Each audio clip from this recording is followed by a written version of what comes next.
ನಮಸ್ಕಾರ ಕನ್ನಡಿಗರೇ, ಎಲ್ಲರಿಗೂ ನನ್ನ ಪ್ರೀತಿಯ ಯೂಟ್ಯೂಬ್ ಚಾನಲ್ PR ಯೂಟ್ಯೂಬ್ ಚಾನಲ್ಗೆ ಪ್ರೀತಿಯ ಸ್ವಾಗತ.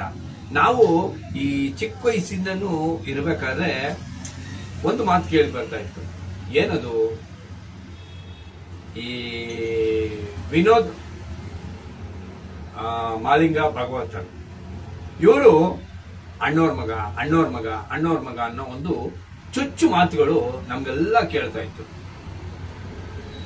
ನಾವು ಅದಕ್ಕೆ ಎಷ್ಟೇ ವಾದ ಮಾಡಿದ್ರು ಅದನ್ನ ಕೇಳೋ ಪರಿಸ್ಥಿತಿಯಲ್ಲಿ ಎದುರಾಳಿ ತಂಡಗಳು ಇರ್ತಿದ್ರು. ಅವರು ಮಾತೆತ್ತಿದ್ರೆ ರಾಜ್ಕುಮಾರ್ ಮಗ. ಇದಕ್ಕೆಲ್ಲ ಉತ್ತರ ಕೊಡುವಂತ ಸಮಯ ಈಗ ಬಂದಿದೆ. ಅದು ಬರೀ ಬಾಯಿ ಮಾತಿನ ಉತ್ತರ ಅಷ್ಟೇ ಅಲ್ಲ ರೀ, ಸರ್ಕಾರಿ ದಾಖಲೆಯನ್ನು ಸಮೇತವಾಗಿ ಇಡುವಂತ ಒಂದು ಉತ್ತರ. ಹೌದು ಕನ್ನಡಿಗರೇ, ಅದರಲ್ಲೂ ಅಣ್ಣವರ ಅಭಿಮಾನಿಗಳಿಗೆ ಇದು ಭಾರಿ ಸಂತೋಷದ ವಿಚಾರ. ನಮ್ಮ ಅಣ್ಣವರ ಹಿರಿಯ ಅಭಿಮಾನಿಗಳಾದಂತ NR ರಮೇಶ್ ಅವರು ಇಷ್ಟು ದಾಖಲೆಗಳನ್ನ ಸಂಘರ್ಷಿಸಿ ಅದು ಒಂದು ಪುಸ್ತಕ ರೂಪದಲ್ಲಿ ತರ್ತಾ ಇದ್ದಾರೆ. ಏನದನ್ನ? ಯಾವ ಬುಕ್ಕು? ಲೀಲಮ್ಮ ನಿನ್ನ ಗಂಡ ಯಾರಮ್ಮ. ನಾವು ಹಿಂದೆ ಶಿವಣ್ಣನ ಹಾಡೆಲ್ಲ ಕೇಳ್ತಾ ಇದ್ದೋ, ಏನಂತ? ಗೌರಮ್ಮ ನಿನ್ನ ಗಂಡ ಯಾರಮ್ಮ ಅಂತ. ಈಗ ಅಣ್ಣವರ ಅಭಿಮಾನಿಗಳು ಕೇಳೋ ಪರಿಸ್ಥಿತಿ ಬಂದಿದೆ. ಲೀಲಮ್ಮ ನಿನ್ನ ಗಂಡ ಯಾರಮ್ಮ ಅಂತ ಅಲ್ವಾ? ನೋಡಿ, NR ರಮೇಶ್ ಅವರು ಲೀಲಾವತಿ ಅವರ ನಿಜವಾದ ಗಂಡ ಯಾರು, ಮತ್ತೆ ವಿನೋದ್ ರಾಜ್ ಅವರ ನಿಜವಾದ ತಂದೆ ಯಾರು, ಅಣ್ಣವ್ರ ವಿರುದ್ಧ ಇವರೆಲ್ಲ ಮಾಡ್ತಿದ್ದಂತ ಆರೋಪಗಳಿಗೆ ಉತ್ತರ ಕೊಡೋದಕ್ಕೋಸ್ಕರ ಹಲವಾರು ವರ್ಷಗಳ ತಮ್ಮ ಒಂದು ಪ್ರಯತ್ನದಿಂದ ಅವರ ಸಂಪೂರ್ಣವಾದ ಕುಟುಂಬದ ಮಾಹಿತಿನ ಒಂದು ಪುಸ್ತಕ ರೂಪದಲ್ಲಿ ತಂದು ಇಡ್ತಾ ಇದ್ದಾರೆ, ಬಿಡುಗಡೆ ಮಾಡ್ತಾ ಇದ್ದಾರೆ. ವಿನೋದ್ ಮಾಲಿಂಗ ಭಾಗವತ್ ಅವರು ಲೀಲಾವತಿ ಅವರ ಮಗ, ಮಾಲಿಂಗ ಭಾಗವತ್ ಅವರ ಮಗ, ತಂದೆ ಮಾಲಿಂಗ ಭಾಗವತ್ ಅವರು, ತಾಯಿ ಲೀಲಾವತಿ ಅವರು. ಇವರಿಗೆ ಜನಿಸಿದಂತ ಮಗ ವಿನೋದ್ ಅವರು. ಇವ್ರಿಗೆ ಅಣ್ಣವ್ರಿಗೂ ಇವ್ರಿಗೂ ಯಾವುದೇ ತರದ ಸಂಬಂಧ ಇಲ್ಲ. ಇದೆಲ್ಲ ಕಟ್ಟುಕತೆಗಳು, ಕೆಲವೊಂದಿಷ್ಟು ವಿಷ ಜಂತುಗಳು ಮಾಡಿದಂತ ಕಟ್ಟುಕತೆಗಳಂತ ಪ್ರೂವ್ ಮಾಡಕ್ಕೋಸ್ಕರ NR ರಮೇಶ್ ಅವರು ಒಂದು ಅದ್ಭುತವಾದಂತ ಕಾರ್ಯ ಮಾಡ್ತಾ ಇದ್ದಾರೆ. NR ರಮೇಶ್ ಅವರಿಗೆ ನನ್ನ ಹೃದಯಪೂರ್ವಕ ಧನ್ಯವಾದಗಳು. ಮೊದಲು ನಾವು ಚಿಕ್ಕ ವಯಸ್ಸಿಂದನೂ ಇದಕ್ಕೆ ಯಾವಾಗಪ್ಪ ಕೊನೆ ಅಂತಿದ್ದೋ, ಇವಾಗ ಕೊನೆ ಸಿಕ್ಕಿದೆ.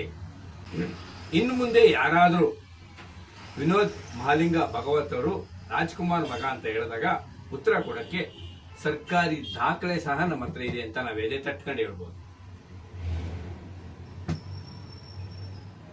ಇದು ಕೆಲವೊಂದು 2-3 ದಿನಗಳ ಸಂಚಿನ ಪ್ರತಿಫಲ ಇದಾಗಿದೆ ಅಂತ ನನಗೆ ಅನಿಸ್ತದೆ.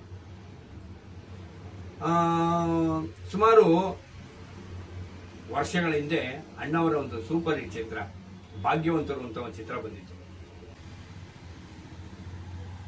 ಹಾಸ್ಯ ನಟ ದ್ವಾರಕೇಶ್ ಅವರು ಅಣ್ಣವರ ಮೇಯರ್ ಮುತ್ತಣ್ಣ ಚಿತ್ರದ ನಿರ್ಮಾಪಕರು. ಅದ ನಂತರ ಅವರಿಗೆ ಯಾವುದೇ ಅಣ್ಣವರ ಕಾಲ್ ಶೀಟು ಸಿಗಲಿಲ್ಲ. ಅಲ್ಲಿಂದ ಅವರು ಚಿತ್ರಗಳು ಮಾಡ್ಕೊಂಡ್ ಬಂದ್ರು. ಆಮೇಲೆ ಅವರಿಗೆ ಕಾಲ್ ಶೀಟ್ ಸಿಕ್ತು. ಭಾಗ್ಯವಂತರು ಅಂತ ಒಂದು ಚಿತ್ರನ ಮಾಡಿದ್ರು. ಆ ಚಿತ್ರದ ಚಿತ್ರೀಕರಣದ ಸಮಯದಲ್ಲೇ ಚಿತ್ರದ ಕಥೆಯೆಲ್ಲ ಹೇಳ್ತಾರೆ ಅಮ್ಮವರೆಲ್ಲ ಒಪ್ಕೊಂಡು ಚಿತ್ರ ನಡೀತಾ ಇರ್ತದೆ. ಆ ಕತೆ ಹೇಳಿ ಚಿತ್ರ ಮಾಡ್ತಾ ಇರ್ಬೇಕಾದ್ರೆ ಅಮ್ಮವ್ರಿಗೆ ಎಲ್ಲೋ ಡೌಟ್ ಬರುತ್ತೆ. ಇಲ್ಲ, ಇದು ಒಂದು ರಿಮ್ಯಾಕ್ ಚಿತ್ರ, ಇದನ್ನ ನಾನು ಎಲ್ಲೋ ನೋಡಿದ್ದೀನಿ ಅಂತ ಅಮ್ಮವರು ಹೇಳ್ತಾರೆ. ಆಗ ಚಿತ್ರದ ನಿರ್ಮಾಪಕರು ಇಲ್ಲ, ಇದು ಸ್ವಂತ ಕತೆ, ಹಂಗೆ ಅಂತ ಏನು ಹೇಳಿ ಚಿತ್ರನ ಸಂಪೂರ್ಣ ಮಾಡ್ತಾರೆ. ಮಾಡಿ ಚಿತ್ರ ಬಿಡುಗಡೆ ಆಗುತ್ತೆ. ಚಿತ್ರ ಸೂಪರ್ ಹಿಟ್ ಆಗುತ್ತೆ. ಆ ಚಿತ್ರ ಸೂಪರ್ ಹಿಟ್ ಆಗಕ್ಕೆ ಕಾರಣ ಮೊದಲು ಅಣ್ಣವರೊಬ್ರೆ, ಇನ್ನೇನೂ ಇಲ್ಲ. ನಂತರ ಆ ಚಿತ್ರ ಬಿಡುಗಡೆ ಆದ ನಂತರ ಜನಗಳೆಲ್ಲ ನೋಡ್ತಾ ಇರ್ತಾರ, ಅಭಿಮಾನಿಗಳೆಲ್ಲ ನೋಡ್ತಾ ಇದ್ದಾಗ ಇದೆಲ್ಲೋ ನೋಡಿದೀವಲ್ಲ ಈ ಚಿತ್ರನ ಅಂತ ಅನಿಸ್ತಾ ಇರುತ್ತೆ. ಅವ್ರಿಗೆ ಅವಾಗ ಅನಿಸ್ತದೆ ಇದು ಹಿಂದಿಯಲ್ಲೂ ತಮಿಳಲ್ಲೂ ತೆಲುಗಲ್ಲೂ ಬಂದಿದಂತ ಒಂದು ಚಿತ್ರ. ಅವಾಗ ಅಮ್ಮವ್ರಿಗೆ ಗೊತ್ತಾಗಿ ನಿರ್ಮಾಪಕರನ್ನ ಕರೆಸಿ ಕೇಳ್ತಾರೆ, ಏನಿದು, ಇದು ರಿಮ್ಯಾಕ್ ಚಿತ್ರ, ಇದನ್ನ ಯಾಕೆ ಮಾಡಿದ್ರಿ? ನಾನು ಅವತ್ತೇ ಕೇಳಿದ್ನಲ್ಲ, ಅಣ್ಣವರು ರಿಮ್ಯಾಕ್ ಮಾಡೋದನ್ನ ಬಿಟ್ಬಿಟ್ಟಿದ್ದಾರೆ, ಯಾಕೆ ನೀವು ಮಾಡ್ತಾ ಇದ್ದೀರಿ ಅಂತೆಲ್ಲ ಅಮ್ಮವರು ಕೇಳ್ತಾರೆ. ಅಮ್ಮವ್ರು ಕೇಳಿದಾಗ ಆ ನಿರ್ಮಾಪಕರು ಇಲ್ಲ, ಏನೋ ಒಂದು ಇದಾಗೋಯ್ತು, ನಮ್ಮ ತರ ಕಥೆನೋ ಅಲ್ಲಿ ಇದೆ, ಹಂಗೆ ಹಿಂಗೆ ಅಂತ ಏನೋ ಆ ವಿಷಯನ ಅಲ್ಲಿಗೆ ಇಟ್ಬಿಡ್ತಾರೆ. ಚಿತ್ರ ಸೂಪರ್ ಹಿಟ್ ಆಗತ್ತೆ, 25 ವಾರ ಓಡುತ್ತೆ, ಅದೆಲ್ಲ ಹಿಸ್ಟ್ರಿ. ಅಣ್ಣವರ ದಾಖಲೆಗಳು ಹಿಸ್ಟ್ರಿ ಆಗ್ಬಿಡುತ್ತೆ. ನಂತರ ಅಣ್ಣವರು ಮುಂದಿನ ಚಿತ್ರಗಳಲ್ಲಿ ತೊಡಗ್ತಾರೆ, ಹಾಗೆ ನಡೀತಾ ಇರ್ತದೆ. ಅದೇ ಸಮಯದಲ್ಲಿ ಅಂದ್ರೆ ಅದಕ್ಕಿಂತ ಸ್ವಲ್ಪ ಆದ ನಂತರ 86ನೇ ಇಸ್ವಿಗೆ ಕನ್ನಡ ಚಿತ್ರರಂಗಕ್ಕೆ ಒಂದು ಬೆಂಕಿ ಚೆಂಡು ಬರುತ್ತೆ. ಅದೇ ನಮ್ಮ ಶಿವಣ್ಣ. ಆನಂದ್ ಚಿತ್ರದ ಮೂಲಕ ಶಿವಣ್ಣ ಎಂಟ್ರಿ ಕೊಡ್ತಾರೆ. ಚಿತ್ರ ಭರ್ಜರಿ ಯಶಸ್ವಿಯಾಗತ್ತೆ. ಎಲ್ಲರಿಗೂ ಗೊತ್ತಾಗಲ್ಲ, ನಾವ್ ಹೇಳಂಗೆ ಇಲ್ಲ ಬಿಡಿ. ಆ ಯಶಸ್ವನ್ನ ನೋಡಿದಂತ ಈ ಭಾಗ್ಯವಂತರ ಚಿತ್ರದ ನಿರ್ಮಾಪಕರು ಮತ್ತೆ ಬಂದು ಅಣ್ಣವ್ರನ್ನ ಕೇಳ್ತಾರೆ, ಅಣ್ಣ ನನಗೆ ಮತ್ತೆ ಒಂದು ಕಾಲ್ ಶೀಟ್ ಕೊಡಿ ಶಿವಣ್ಣಂದು, ನಾನು ಹಾಕೊಂಡು ಪಿಕ್ಚರ್ ಮಾಡ್ತೀನಿ ಹೆಂಗೆ ಹೆಂಗೆ ಅಂದಾಗ ಆಗ ಅಮ್ಮವರು ಇಲ್ಲ ನಾನು ಕೊಡಲ್ಲ, ಯಾಕಂದ್ರೆ ಭಾಗ್ಯವಂತರು ಅಂತ ಒಂದು ಡಬ್ಬಿಂಗ್ ಪಿಕ್ಚರ್ ಮಾಡ್ಬಿಟ್ರಿ, ಅದೊಂದು ಇದಾಗೋಯ್ತು, ಅದಕ್ಕೆ ಬೇಡ, ನೀವು ಬೇರೆ ಮಾಡ್ಕೊಳ್ಳಿ, ನಾವು ನಿಮ್ಗೆ ಯಾವುದೇ ತರದ ಕಾಲ್ ಶೀಟ್ ನಾವು ಕೊಡಲ್ಲ ಅಂದ್ಬಿಟ್ಟು ಅಮ್ಮವರು ಕಡಾಖಂಡಿತವಾಗಿ ಕ್ಯಾನ್ಸಲ್ ಮಾಡ್ಬಿಡ್ತಾರೆ. ಅನಂತರ ಆ ಚಿತ್ರದ ನಿರ್ಮಾಪಕರು ಬೇಜಾರಾಗಿ ಏನಾರ ಒಂದು ಮಾಡಬೇಕು ಇವ್ರಿಗೆ ಅಂತ ಹೇಳ್ಬಿಟ್ಟು ಅವತ್ತಿನ ಕನ್ನಡಪ್ರಭ ಪತ್ರಿಕೆ, ನನಗಿನ್ನೂ ಚೆನ್ನಾಗಿ ಜ್ಞಾಪನ ಇದೆ, ಕನ್ನಡಪ್ರಭ ಪೇಪರ್ ಅಲ್ಲಿ ನಾನು ನೋಡಿದ್ದು, ಈ ತರ ಒಂದು ಸ್ಟೈಲ್ ಅಲ್ಲಿ ಇದು ಡ್ಯಾನ್ಸ್ ಆಡೋ ಸ್ಟೈಲ್ ಅಲ್ಲಿ ಹಿಂಗೆ ನಿಂತಿರೋದು ಒಂದು ಬ್ಲಾಕ್ ಕಲರ್ ಫೋಟೋ, ಹಿಂದೆಲ್ಲ ವೈಟ್ ಆಗಿ ಮುಂದೆ ಈ ತರ ಆ ಮಕ ಯಾರು ಕಾಣದೇ ಇರೋ ತರ ನಿಂತಿರೋನು, ಡ್ಯಾನ್ಸ್ ಆಡ್ತಾ ಇರೋ ನಿಂತಿರೋನು ಒಂದು ಫೋಟೋ ಹಾಕಿ ಡ್ಯಾನ್ಸ್ ರಾಜ ಡ್ಯಾನ್ಸ್ ಅಂತ ಒಂದು ಚಿತ್ರದ ಹೆಸರು ಕೊಟ್ಟರು. ಆ ಡ್ಯಾನ್ಸ್ ರಾಜ ಡ್ಯಾನ್ಸ್ ಅಂತ ಯಾಕೆ ಹೆಸರು ಕೊಟ್ಟರು ಅಂದ್ರೆ ಶಿವಣ್ಣ ಇದರಲ್ಲಿ ಸೂಪರ್ ಡ್ಯಾನ್ಸ್ ಆಡಿದ್ರು ಆನಂದ್ ಚಿತ್ರದಲ್ಲಿ. ಹಾಗೇನಾಯ್ತು, ಡ್ಯಾನ್ಸ್ ರಾಜ ಡ್ಯಾನ್ಸ್ ಅಂತ ಹೆಸರು ಕೊಡ್ತಾರೆ. ಮೇಲ್ಗಡೆ ಕನ್ನಡ ಚಿತ್ರರಂಗಕ್ಕೆ ಮತ್ತೊಬ್ಬ ರಾಜ್ ಉದಯ ಅಂತ ಆಗ್ತಾನೆ. ಏನಕ್ಕೆ ಮತ್ತೊಬ್ಬ ರಾಜ್ ಉದಯ? ನೋಡಿ, ನಿಮ್ಗೆ ಇಲ್ಲೇ ಇದೆ, ಆನಂದ್ ಚಿತ್ರದಲ್ಲಿ ಶಿವರಾಜ್ ಕುಮಾರ್, ರಾಜ್ಕುಮಾರ್, ಹಾಗೆ ಇಲ್ಲೂ ಸಹ ರಾಜ್ ಬರ್ಲಿ ಅಂತಂದ್ಬಿಟ್ಟು ವಿನೋದ್ ರಾಜ್ಕುಮಾರ್ ಅಂದ್ಬಿಟ್ಟು ಫೀಲ್ಡ್ಗೆ ತರ್ತಾರೆ. ಆ ಪ್ರಚಾರಕ್ಕೋಸ್ಕರ ಅವರು ಆ ತರ ಮಾಡಿ ವಿನೋದ್ ಮಹಾಲಿಂಗ ಭಾಗವತರನ್ನ ಅಣ್ಣವರ ಮಗ ಅನ್ನೋ ರೀತಿಯಲ್ಲಿ ಒಂಥರ ಬಿಂಬಿಸಕ್ಕೆ ಶುರುವಾಗತ್ತೆ ಎಲ್ಲ ಕಡೆ. ಅಲ್ಲಿ ಶಿವರಾಜ್ ಕುಮಾರ್, ಇಲ್ಲಿ ವಿನೋದ್ ರಾಜ್ಕುಮಾರ್. ಇದು ಒಂದು ಸುಳ್ಳು ಸುದ್ದಿ ಹಬ್ಸಿ ಹಬ್ಸಿ ಹಬ್ಸಿ ಹಬ್ಸಿ ಹಬ್ಸಿ ಇಡೀ ಕರ್ನಾಟಕ ಫುಲ್ಲು ಅಣ್ಣವರ ಮಗ ವಿನೋದ್ ರಾಜ್ಕುಮಾರ್ ಅನ್ನೋ ರೀತಿಯಲ್ಲಿ ಜನ ಮಾತಾಡ ಸ್ಟಾರ್ಟ್ ಮಾಡ್ತಾರೆ. ಇದಕ್ಕೆ ಸಾಲಷ್ಟು ಅಣ್ಣವರ ಅಭಿಮಾನಿಗಳು ಫೈಟ್ ಮಾಡ್ತಾರೆ. ಇಲ್ಲ, ಇದು ಸುಳ್ಳು ಸುಳ್ಳು ಸುಳ್ಳು ಅಂತ ಎಷ್ಟೇ ಇದು ಮಾಡಿದ್ರು ಆ ವಿರೋಧಿಗಳ ಪಡೆ ಆ ಜನಕ್ಕೆ ಆ ರೀತಿ ಮಂಕು ಬೂತಿ ಹಚ್ಚಿಬಿಟ್ಟಿರ್ತಾರೆ.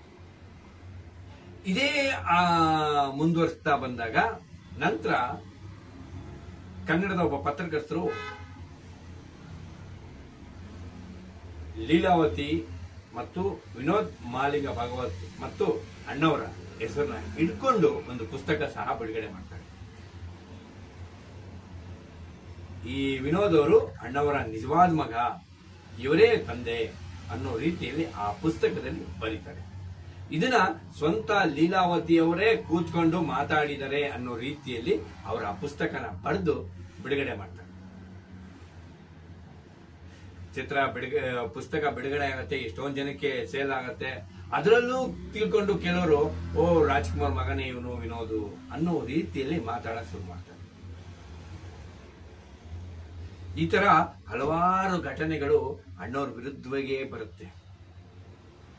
ಅಣ್ಣವ್ರ ವಿರುದ್ಧವಾಗಿ ಬಂದು ಎಲ್ಲರೂ ಇವನು ವಿನೋದ್ ಮಹಾಲಿಂಗ ಭಾಗವತ್ ಅವರು ಅಣ್ಣವ್ರ ಮಗ ಅಣ್ಣವ್ರ ಮಗ ಅಣ್ಣವ್ರ ಮಗ ಅಂತ ಎಲ್ಲ ಕಡೆ ಆಗ್ತಾರೆ. ಆಮೇಲೆ ನೀವು ಇನ್ನೊಂದು ಅಬ್ಸರ್ವ್ ಮಾಡಿ, ಕೆಲವೊಂದಿಷ್ಟು ಸೋಷಿಯಲ್ ಮೀಡಿಯಾದಲ್ಲಿ ಫೋಟೋಗಳು ಓಡಾಡ್ತಾ ಇರ್ಬೋದು, ನನಗೆ ಸಿಕ್ಕಿಲ್ಲ ಅದು, ನಾನು ಒಂದ್ಸಲ ನೋಡಿದ್ದ ಗ್ಯಾಪ್ನ. ವಿನೋದ್ ರಾಜ್ ಅವರ ಆಧಾರ್ ಕಾರ್ಡು ಮತ್ತೆ ಅವರ ಪ್ಯಾನ್ ಕಾರ್ಡ್ಗಳಲ್ಲಿ ಮತ್ತೆ ಅವರು ರೇಷನ್ ಕಾರ್ಡ್ಗಳಲ್ಲಿ ವಿನೋದ್ ಎಂ ಅಂತ ಇದೆ. ವಿನೋದ್ ಎಂ ಅಂದ್ರೆ ಏನು? ಎಂ ಅಂದ್ರೆ ಏನು? ಮಹಾಲಿಂಗ ಭಾಗವತರ್. ಅಲ್ಲಿ ರಾಜ್ ಅಂತ ಇರ್ಬೋದಿತ್ತಲ್ಲ, ಬೇಕಾದ್ರೆ ಆರ್ ಅಂತ ಇರ್ಬೋದಿತ್ತಲ್ಲ, ಯಾಕೆ ಇಟ್ಟಿಲ್ಲ? ಇಲ್ಲಿ ವಿನೋದ್ ರಾಜ್ ಆಗ್ಲಿ ಅವ್ರ ತಾಯಿಯವರಾಗ್ಲಿ ಈ ತಪ್ಪು ಮಾಡಿದ್ದಾರೆ ಅಂತ ನಾವ್ ಹೇಳ್ತಾ ಇಲ್ಲ. ಅವರು ತಮ್ಮ ಆಧಾರ್ ಕಾರ್ಡ್ ಅಲ್ಲಿ ಮತ್ತೆ ತಮ್ಮ ರೇಷನ್ ಕಾರ್ಡ್ಗಳಲ್ಲಿ ನಿಜವಾದ ತಂದೆ ಹೆಸರನ್ನ ಕೊಟ್ಟು ಅವರು ಸೈಲೆಂಟ್ ಆಗಿದ್ದಾರೆ. ಆದ್ರೆ ಅವ್ರನ್ನ ಬಳಸ್ಕೊಂಡು ಕೆಲವು ವ್ಯಕ್ತಿಗಳು ಅಣ್ಣವ್ರ ವಿರುದ್ಧವಾಗಿ ಒಂದು ದ್ವೇಷನ ಕಟ್ತಾರೆ, ಜನಕ್ಕೆ ಮಂಕು ಬುಜಿ ತರ ಇದು ಮಾಡ್ತಾರೆ. ಅಣ್ಣವರು ಭಾರಿ ಒಳ್ಳೆಯವರಲ್ಲ, ಕೆಟ್ಟವರು, ಅಣ್ಣವ್ರು ಕೆಟ್ಟವರು ಅನ್ನೋ ರೀತಿಯಲ್ಲಿ ಅವ್ರನ್ನ ಬಿಂಬಿಸ್ತಾರೆ. ಈಗ ಅದಕ್ಕೆಲ್ಲ ಸಮಯ ಬಂದಿದೆ. ಆ ದುಷ್ಟ ಶಕ್ತಿಗಳು ಏನ್ ಅಣ್ಣವ್ರ ವಿರುದ್ಧ ಇಷ್ಟು ದಿನ ಆರೋಪ ಮಾಡ್ಕೊಂಡ್ಬಂದ್ರು, ಅದಕ್ಕೆಲ್ಲ NR ರಮೇಶ್ ಅವರು ಅದ್ಭುತವಾದ ಉತ್ತರನ ಕಾನೂನಿನ ಪ್ರಕಾರವಾಗಿ ಕೊಡ್ತಾ ಇದ್ದಾರೆ. ಇದು ನಿಜಕ್ಕೂ ನಾವೆಲ್ಲರೂ ಆಕ್ಸೆಪ್ಟ್ ಮಾಡ್ಬೇಕಂತ. ಅವರು ಸರ್ಕಾರಿ ದಾಖಲೆಗಳೊಂದಿಗೆ ಇದು ಯಾರ ಮಗ, ಇದು ಯಾರ ಹೆಂಡತಿ ಅನ್ನೋ ರೀತಿಯಲ್ಲಿ ಹೇಳ್ತಾ, ಅಣ್ಣವ್ರಿಗೂ ಈ ಸಂಬಂಧಕ್ಕೂ ಈ ಕುಟುಂಬಕ್ಕೂ ಯಾವುದೇ ರೀತಿಯ ಸಂಬಂಧ ಇಲ್ಲ ಅನ್ನೋ ರೀತಿನ ದಾಖಲೆ ಸಮೇತವಾಗಿ ಇದೇ 25ನೇ ತಾರೀಕು ಕರ್ನಾಟಕ ರತ್ನ ಡಾಕ್ಟರ್ ಪುನೀತ್ ರಾಜ್ಕುಮಾರ್ ಸಭಾಂಗಣದಲ್ಲಿ ಬಿಡುಗಡೆ ಮಾಡ್ತಾ ಇದ್ದಾರೆ. ಬನ್ನಿ ಅಣ್ಣವರ ಅಭಿಮಾನಿಗಳೇ, ಅವತ್ತು ಎಲ್ಲರೂ ಅಲ್ಲಿ ಸೇರಿನ ಆ ಪುಸ್ತಕನೆಲ್ಲ ತಗೊಳ್ಳೋಣ. ಎಲ್ಲರಿಗೂ ಆ ಪುಸ್ತಕದಲ್ಲಿರೋ ದಾಖಲೆನ, ಆ ಪುಸ್ತಕದಲ್ಲಿರುವಂತ ಸರ್ಕಾರಿ ದಾಖಲೆಗಳನ್ನ ತೋರ್ಸೋಣ. ತೋರಿಸ್ಬಿಟ್ಟು ಹೇಳೋಣ, ಇಷ್ಟು ವರ್ಷ ನೀವು ಮಾತಾಡಿದಿರಲ್ಲ ಇವತ್ತು ನೋಡಿ ಅಂತ.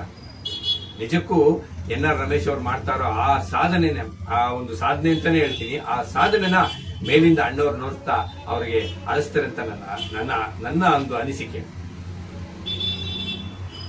ಇನ್ನು ಮುಂದೆ ಯಾರಾದ್ರೂ ವಿನೋದ್ ಮಹಾಲಿಂಗ ಭಾಗವತರ ಅಣ್ಣವರ ಮಗ ಅಂತ ಏನಾರ ಹೇಳಿದ್ರೆ ನಾವು ಅವ್ರ ಮೇಲೆ ಕೇಸ್ ಹಾಕ್ಬೋದು. ಯಾಕಂದ್ರೆ ಸರ್ಕಾರಿ ದಾಖಲೆ ನಮ್ಮ ಹತ್ರ ಇರುತ್ತೆ ಅಲ್ವಾ ಕನ್ನಡಿಗರೇ. ಸತ್ಯಕ್ಕೆ ಜಯ ಇದೆ ಅನ್ನೋದಕ್ಕೆ ಇದೊಂದು ದೊಡ್ಡ ಸಾಕ್ಷಿ, ಸತ್ಯಕ್ಕೆ ಸಾವಿಲ್ಲ ಅನ್ನೋದಕ್ಕೂ ಇದೊಂದು ದೊಡ್ಡ ಸಾಕ್ಷಿ. ಬನ್ನಿ ಕನ್ನಡಿಗರೇ, ಈಗ ಇನ್ನು ಹಲವಾರು ಅಣ್ಣವರ ವಿಚಾರಗಳನ್ನು, ನಾಡು ನುಡಿಯ ವಿಚಾರಗಳನ್ನು ಹಾಕ್ತಾ ಇರ್ತೀನಿ. ನನ್ನ ಚಾನಲ್ ನಿಮ್ಗೆ ಇಷ್ಟ ಆಗಿದ್ರೆ ನನ್ನ ಚಾನಲ್ನ ಸಬ್ಸ್ಕ್ರೈಬ್ ಮಾಡಿ, ಶೇರ್ ಮಾಡಿ, ಕಮೆಂಟ್ ಮಾಡಿ, ಲೈಕ್ ಮಾಡಿ. ನಿಮ್ಮ ಅಭಿಪ್ರಾಯ ಏನೇ ಇದ್ರು ನೇರವಾಗಿ ತಿಳಿಸಿ. ಸಿರಿಗೆರೆ ನಮ್ಮ ಗೆಲ್ಗೆ, ಸಿರಿಗೆರೆ ನಮ್ಮ ಬಳಿಗೆ. ಜೈ ಕರ್ನಾಟಕ. ನಮಸ್ಕಾರ.